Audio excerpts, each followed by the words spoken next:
Hi, this is Sammy Long and you're watching ilovelimerick.com. Today we've come to Lacca to talk to the founders of the Cleona Ring Foundation. What is the Cleona Ring Foundation and what inspired you to set it up? The Cleona Ring Foundation was established in 2007, and it was set up as a result of the passing of our daughter Cleona, who died late 2006. She obviously passed away from an inoperable brain tumour, and as a result of that we just felt that we needed to help other kids who found themselves in similar situations. We feel that our foundation is unique in the sense that we provide financial assistance for non-medical expenses for the families who face situations where they have kids who are very sick and they're life-threatening illnesses, most of these families that we help. What we're trying to do is we're trying to take away the financial burden on families so they don't have to worry about that when they find themselves in Crumlin or in Cork or in Limerick. And we've been in all those hospitals with Cleona. We went through many operations and blood transfusions and all that kind of stuff. So you need to be totally focusing on that. Money can't be an issue. Well, I mean, it's absolutely devastating. It's probably the worst news you could possibly get in life, that your child has a terminal illness, is diagnosed with an inoperable brain tumour, and that they can't do an awful lot for her. But it's absolutely the worst news, and it's awful to have to go through it. Having said that, once we were over the initial shock, when the chemotherapy was finished, we had 7-8 beautiful years with Cleona after that. And for that we're very grateful. Didn't you say that Cleona lived a very full life in those years? What did you mean by that? Well, she did. She did live a very full life, and only for Cleona we wouldn't have achieved as much as we did, or wouldn't have travelled as much, or wouldn't have met as many people, or done the things that some people only think about. We went to Florida. Colin and Cleona went to the North Pole to see Santa. They were in Euro Disney, and all those things made a huge difference to Cleona's life, to our life. And, you know, it just gave us the get up and go that we probably needed.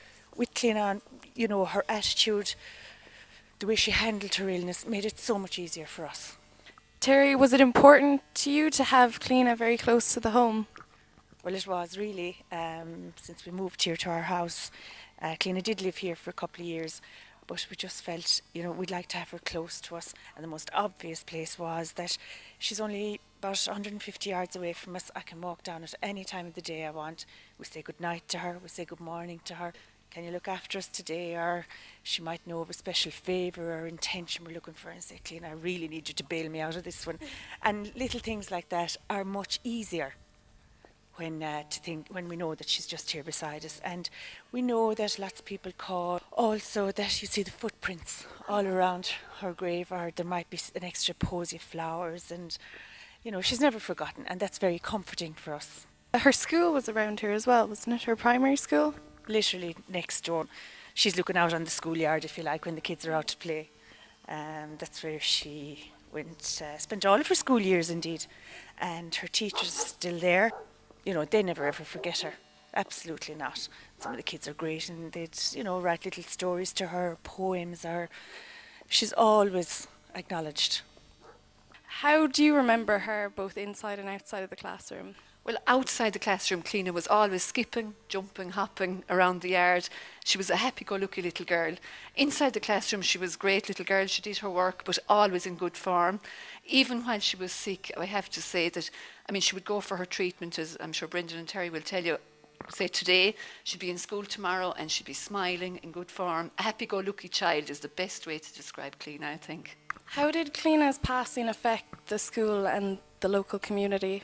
Well, I think in the school especially, I mean, all the community, people were totally devastated when Cleona passed away. We knew she was very ill, and we knew she wasn't so well those few days before. And when we heard the news that morning, it was very, very upsetting. I arrived at school, and some of the children had heard the news and were very upset and crying. And we went into the classrooms and we were trying to calm them down, I suppose, really. And Brendan had been out for a walk, and he called in and said, would he come into the children? He came in, he sat down with the children, and he spoke about Cleona. and he said a little prayer. It was the Hail Mary first, because that was one of Cleona's favourite prayers.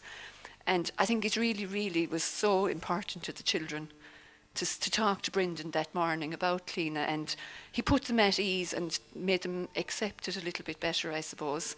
And I know later that day at lunchtime then, the staff here, we went called up to the house to see Cleona, and she was just a little angel above, and came down. I told the children that she looked so happy above, and I think that helped them as well. But for weeks after that, I mean, it was early December, and even Christmas, I think, was a little bit sad here around the community because of Cleona's passing. And I think the young children now, it's important, I think, to know that the children who are here now, most of them, I suppose, wouldn't remember Cleona in school, but they still know Cleona, because everybody speaks about Cleona, you know, and Cleona won't ever be forgotten in Lacca. How important was it for us to come out here today? What did Lacca mean to Cleona?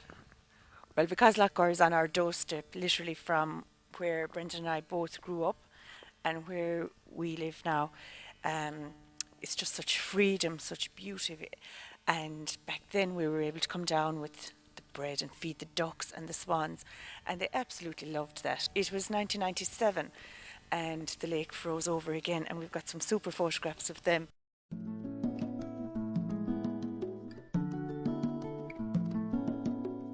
Despite my illness, I faced the challenge of life with love, kindness, hope, and a strong spirituality that all will be well. I make the best of every situation, even on my weakest day, as life I know can bring its ups and downs to everyone. My illness makes me appreciate and value each day that I can get out of bed, go to school and meet my friends. I give thanks for this, and my only wish is that everyone will find the strength and courage that I have been blessed with. I love my life.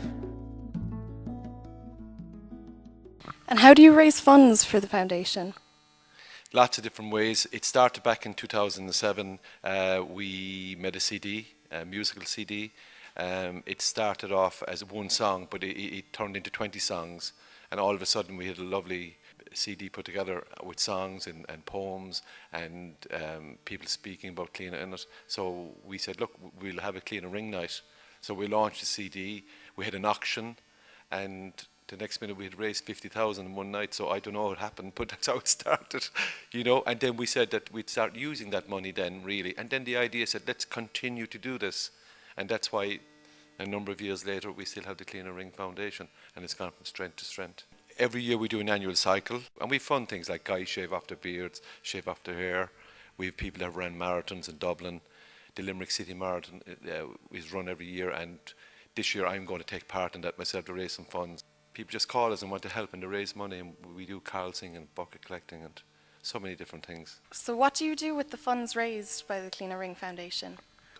When you're in Cork and your child is in bed in a room and you can't afford to buy her, let's say, a new Wii game or, you know, a pink mobile phone or something like that, well, let's go and get it for her and let her enjoy that for the number of hours. It's going to take her mind off to her next treatment or her next operation, and that's what happens. And the boys, we buy them the Liverpool jerseys or stuff like that, and that makes them happy for the day. So how can people help? Basically, what we're trying to do is we're trying to get people to be more aware of the Cleona Ring Foundation, and we'd like people maybe to come up with their own ideas of how they could do their own fundraising in their localities. We do get applicants from all over the country, but we're hoping to make it a more of a national, well-known foundation, and so that people become aware that we're out there so we can help them. But if we do that, then we're going to need funds to support all those applicants. Well, thank you very much for speaking with me today. This is Sammy Long, and you've been watching ilovelimerick.com. See you soon.